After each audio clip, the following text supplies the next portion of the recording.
Hi folks, David Duncan here. I am coming to you from the banks of Willoughby Run on the Gettysburg battlefield.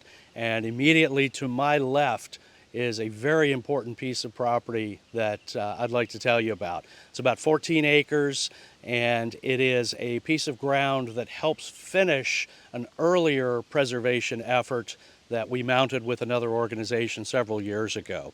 It's on the west side of Willoughby Run. It is the scene of some of the opening actions of the Battle of Gettysburg, both cavalry, infantry as well, seesawing conflict back and forth across these 14 acres.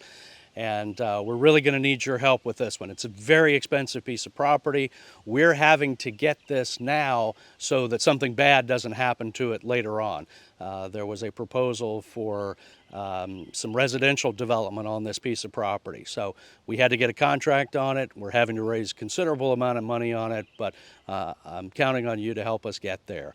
A little bit later on, I'll be bringing on all the members of our education team to help tell you a little bit more about the history of this important piece of ground. But I hope you'll keep some powder dry for us as we head into the end of the year to help save this extremely crucial 14 acres at Gettysburg. Thank you. By the end of June 1863, the Union and Confederate armies are beginning to converge toward the crossroads town of Gettysburg in southern Pennsylvania. On the evening of June 30th, 1863, Union General John Buford and his cavalry division will arrive in Gettysburg. Buford will notice that there's Confederate troops out to the west, and he will start setting up his cavalry as advanced pickets, and he intends that if there's going to be a battle, he will fight a delaying action over the ridges. I'm here along the banks of Willoughby Run. Behind the camera is Seminary Ridge. Lutheran Seminary is that direction. Chambersburg Pike up to the north. About a half mile behind me to the west, Her Ridge, an area that Buford and his cavalry will defend. Now, on the morning of July 1st, 1863, Confederate General Henry Heth's division is going to be moving east along the Chambersburg Pike. They will run into these cavalry pickets that Buford has deployed, and a skirmish will ensue. Heth's going to deploy some of his brigades on either side of the Chambersburg Pike. He'll put Davis's brigade of Mississippians to the north of the Pike and Archer's brigade here on the south side of the Pike. Davis and Archer's men are going to clash with dismounted cavalrymen from Colonel Gamble's brigade, and they will fight across this area, eventually crossing Willoughby's Run, heading back toward McPherson Ridge and Seminary Ridge beyond, part of the opening of the Battle of Gettysburg. Yet we're on the banks of Willoughby Run. Behind us is some of the land that the 8th Illinois Cav would have come right across on July 1st, 1863. In fact, you would have seen troopers mounted, riding right past me, splashing through Willoughby Run, some down the Chambersburg Pike to the north, then more heading up McPherson Ridge, back eventually towards Seminary Ridge in the town. But the object that I'm holding probably crossed the land right behind me that we're trying to save.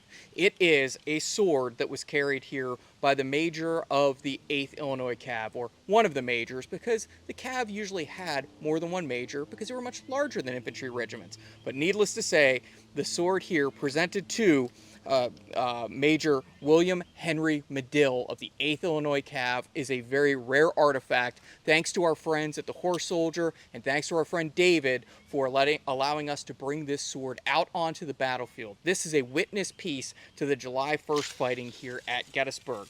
Now, if you take it out of its scabbard, you can see it's in beautiful shape. It's very well balanced. It is still very well engraved from 160 years ago. This is just a fantastic piece that we have here. The hangers, which would hang off your sword belt, are in fantastic shape.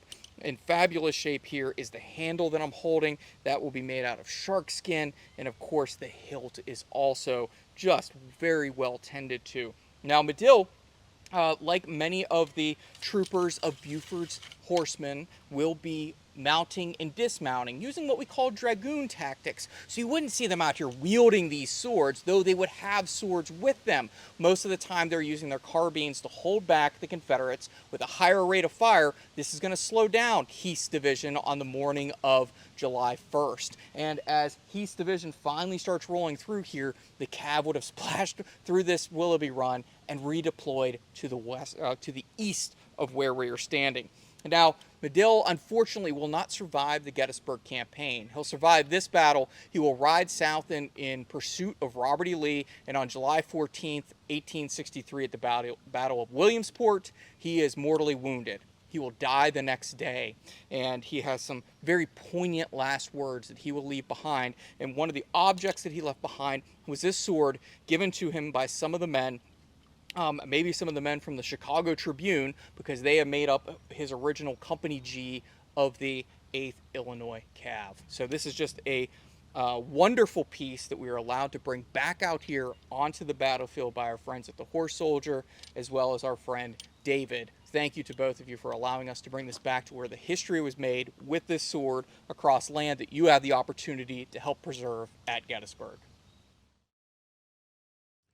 James J. Archer's brigade followed the 8th Illinois Cavalry and other troops up through these woods here just in time for the Union Iron Brigade to arrive. There's going to be intense fighting along the banks of Willoughby's Run, and the Union will get the better of this, and they'll cross Willoughby's Run, and then you're going to have the 7th Tennessee, maybe the leftmost elements of Archer, actually on the land we're trying to preserve. Ultimately, what Confederates can fall back, but then there's another Confederate wave sort of coming up. Pettigrew's brigade comes up off my right, as well as Brockenbrow's brigade going right across. These are Virginians going right across the land we're trying to preserve. They're going to have a tough time over here. So you've already got multiple brigades going on over here.